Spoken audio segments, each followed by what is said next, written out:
I think that I'll start doing my live stream uh, now. It's Mondays around noon, Central U.S. time.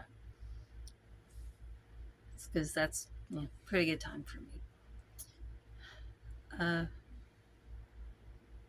I want to tell about my other angelic encounter.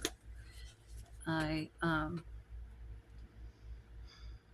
I went to a restoration branch youth camp in Miami, Oklahoma.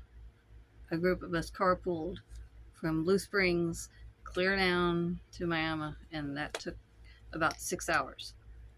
And in a van in the summer, probably June or July.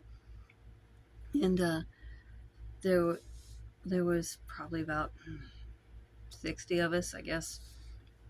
And one of the teachers was a man named Gary Metzger. We all liked Gary, even though he was very dirty looking, tall and thin, with a face kind of like a beak, receding chin and forehead, and a great big nose. But he was cool. And uh, then that autumn, he had this thing that he called chats, that was all of us in a circle, and we'd talk about this and that. And if someone wanted to comment or make a question, they didn't have to say it out loud. They could write it down, pass it on a slip of paper around to him, and then when it got to him, he'd read it and decide about talking about it. And usually he did. And that way,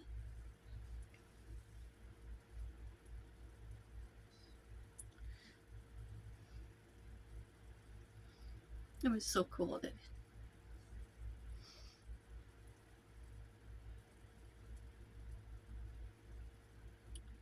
we could talk about things without feeling like I'm embarrassed, right?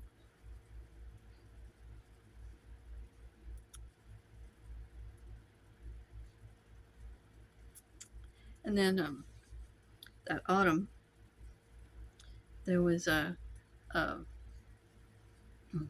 series of, I think it was a series of sermons about um, being in the missionary field.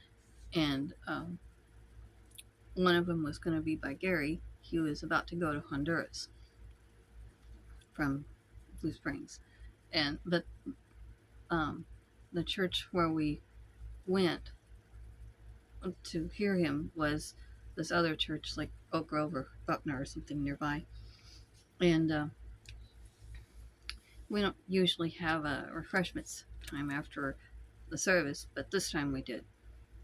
I think it's because it was several congregations meeting, maybe. And so afterward, I mingled and